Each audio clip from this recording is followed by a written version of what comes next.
खबर रीवा से है, जहां आप पार्टी ने रीवा लोकसभा से भाजपा प्रत्याशी जनार्दन मिश्रा और पूर्व मुख्यमंत्री शिवराज सिंह चौहान पर आचार संहिता के उल्लंघन का आरोप लगाया है। इतना ही नहीं, उन्होंने कहा कि संविधान की शपथ ली है, उस शपथ का भी उल्लंघन किया है। दरअसल एक अखबार में छपे लेख में श्री राम को लेकर जिक्र किया गया है, जिसमें शिवराज सिंह पर आप नेता अमित सिंह ने आचार संहिता के उल्लंघन का आरोप लगाया। वहीं एक इंटरव्यू में सांसद जनार्दन मिश्रा ने कहा था कि कांग्रेस के लोग अयोध्या में श्री राम के प्राण प्रतिष्ठा में नहीं पहुंचे, इसलिए उन्हें जनता वोट नहीं देगी। आप नेताओं ने कहा कि भाजपा द्वारा भगवान के नाम से वोट मांगा जा रहा है, जो खुलेआम चुनाव की आचार संहिता का उल्लंघन है। वहीं चुनाव आयोग पर भी आरोप लगाते हुए कहा कि चुनाव आयोग विशेष पार्टी की सतह पर कार्य कर रहा है। आइए आपको सुनाते हैं आप नेता अमित सिंह को, जिन्होंने पूर्व मुख्यमंत्री और रीवा लोकसभा से भाजपा प्रत्याशी जनार्दन मिश्रा पर गंभीर आरोप लगाए हैं। आज की आम आदमी पार्टी की पत्रकार वार्ता में आपका सबका स्वागत है। आज का विषय है आज का अखबार। आज दैनिक भास्कर में शिवराज सिंह का एक वक्तव्य लिखा हुआ है, आप इसको देख लें। ये मध्य प्रदेश के पूर्व मुख्यमंत्री, इन्होंने संविधान की शपथ ले रखी है। एक दूसरा इंटरव्यू दिखाना चाहता हूँ यहाँ के सांसद जी जनार्दन मिश्र जी का। अपना स्पेशल शो संवाद लेकर आया है, जिसमें हम सत्ता के दावेदारों और सत्ताधीशों से जनता से जुड़े सवाल पूछते हैं। आज हमारे बीच रीवा के वर्तमान सांसद और भारतीय जनता पार्टी के प्रत्याशी जनार्दन मिश्र जी हैं। उनसे हम सवाल पूछेंगे, जनता से जुड़े हुए सवाल पूछेंगे, उनकी गारंटी को लेकर सवाल पूछेंगे, उनके ट्रेलर बनाने वाली पिक्चर को लेकर सवाल पूछेंगे। रामनवमी की हार्दिक शुभकामनाएं देता हूँ। सभी नागरिकों को शक्ति प्रदान करे, यही मेरी कामना है श्री राम के चरणों में। जहाँ तक राम मंदिर का सवाल है, ये कोई हमारी आस्था का विषय रहा है, तो हमने कभी राजनीति से जोड़ा नहीं। राजनीति तो कांग्रेस के लोगों ने की, जो इन्होंने भगवान श्री रामलला के मंदिर के उद्घाटन के अवसर के निमंत्रण को ठुकरा दिया और उसका ऐलान किया कि हम उसमें नहीं जाएंगे। इससे बड़ी दुर्भाग्य के इंटरव्यू के इस अंश मात्र से आप समझ गए होंगे कि जनार्दन मिश्र जी ने ये कहा कि राम मंदिर की प्राण प्रतिष्ठा के आयोजन में अगर कांग्रेस नहीं आई है तो इसके कारण लोग कांग्रेस को वोट ना करें। और स्वाभाविक है कि इनकी पार्टी ने राम मंदिर की प्राण प्रतिष्ठा का कार्यक्रम किया, इसलिए सीधे ना कहकर उन्होंने कहा जनता हमको व्यापक समर्थन दे रही है। आज आज़ादी के 75 साल पूरे हो चुके हैं। दोनों व्यक्ति जिनके बारे में मैंने कहा, इन्होंने संविधान की शपथ ले रखी। संविधान की शपथ लेने के बावजूद भी राम के आधार पर ये वोट मांगने की अपील कर रहे हैं। चुनाव आयुक्त राकेश कुमार ने अपनी पहली प्रेस वार्ता में कहा कि लेवल प्लेइंग फील्ड हम सब पार्टियों को देंगे, और भारत के संविधान की प्रस्तावना में लिखा गया है कि किसी भी जाति या धर्म के आधार पर किसी भी चीज़ को बड़ा फायदा नहीं दिया जा सकता। ये मूल आधार है संविधान। तो ये आचार संहिता का उल्लंघन नहीं है क्या? क्या देश में चुनाव आयुक्त शांत बैठ करके चुप बैठे रहेंगे और भाजपा जो मर्जी आए करेगी? भाजपा के सांसद सुब्रमण्यम स्वामी जी ने कहा था कि मैं जानता हूँ ये राकेश कुमार मोदी का चपरासी है, ये कुछ नहीं करेगा। हम इस बात पे नहीं है सहमत होते, कोई चपरासी छोड़ दीजिए उस बात पर उन्होंने कहा था ये कुछ नहीं करेगा, तमाशा देखते हुए बैठा रहेगा। तो अगर चुनाव आयोग के ऊपर सांसदों का भरोसा नहीं है और इस आचार संहिता पे अगर के उल्लंघन पे कार्रवाई नहीं होती, तो मैं यही मानूंगा कि भारत का चुनाव आयोग निष्पक्ष नहीं है, वो एक पार्टी के इशारे पर पूरा काम कर रहा है। पहली तारीख वोटिंग की भारतवर्ष में पहला चरण 19 तारीख को किया गया। रामनवमी 17 तारीख को थी।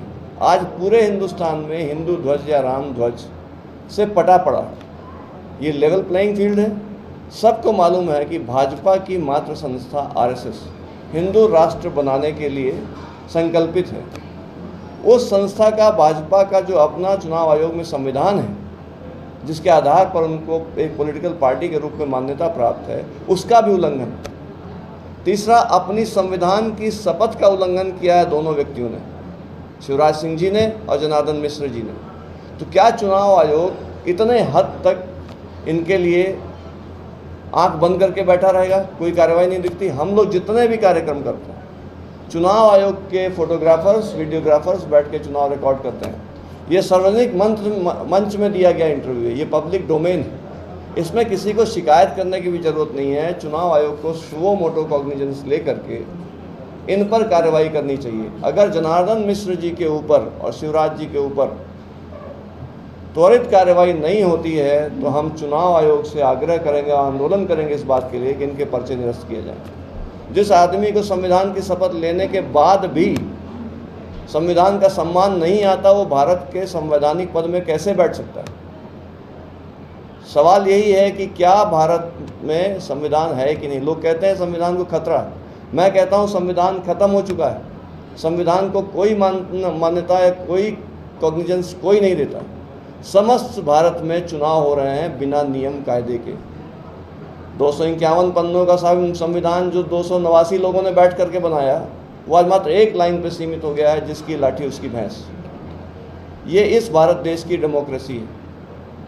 और बता दूं आपको, चुनाव आयुक्त के चुनाव में जिस फैसले से आज चुनाव आयुक्त बैठे हुए हैं कुर्सी में, उस सुप्रीम कोर्ट की 5 जजेस बेंच के फाइंडिंग्स के अनुरूप नहीं है। उसमें जिस बहुमत से चुनाव आयुक्त चुना जाता है उस पर संज्ञान नहीं लिया गया। बहुमत भाजपा का है, उसी के बहुमत के आधार पर चुनाव आयुक्त चुना जाता है।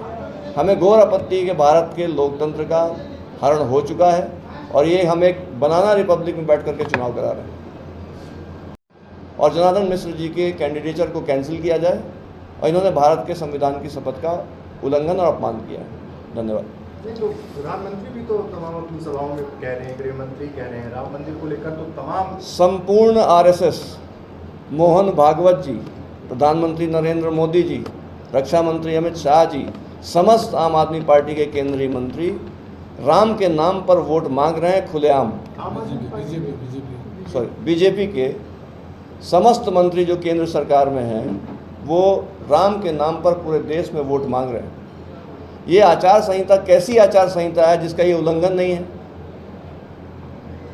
मोहन भागवत भाजपा के अध्यक्ष नहीं है, पर वो मात्र संस्था है भाजपा की। भाजपा आरएसएस मात्र संस्था है। वो कहती है कि हिंदू राष्ट्र का निर्माण हमारा ध्येय है।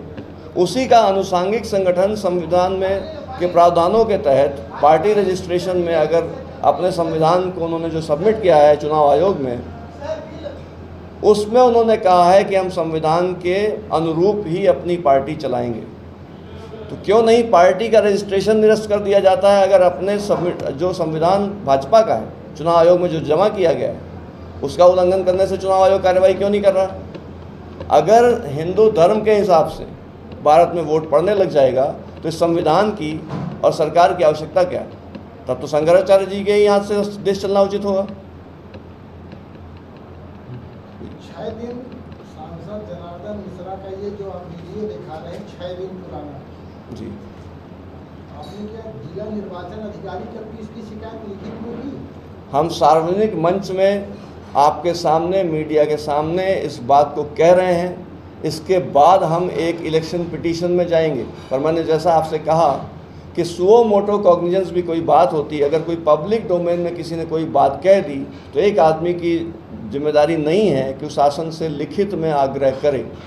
जो चुनाव आचार संहिता का उल्लंघन उन्होंने कर दिया टीवी माध्यमों से, कलेक्टर भी उसको देख रही हैं, उसके बाद उस पर कार्रवाई क्यों नहीं कर रही? 6 दिन में अगर कलेक्टर सांसद की बातों को नहीं सुन पाया और कार्रवाई नहीं कर रहा है तो निश्चित रूप से विचलित आदमी अपने फोरम में शिकायत करेगा। तो क्या मतलब होगा 26 के बाद, जब का वर्षा, जब कृषि 26 के बाद नहीं, आज ही इलेक्शन पिटीशन जमा कर दिया जाएगा कलेक्टर के संज्ञान में लाकर के। Every passionate child has a unique story. Mount Ara Convent School. Mount Ara Convent School believes that a better future lies where children can love themselves. Mount Ara Convent School have trained and experienced teacher, modern infrastructure, van facility, big playground, pedagogically designed curriculum, CCTV surveillance in all classes.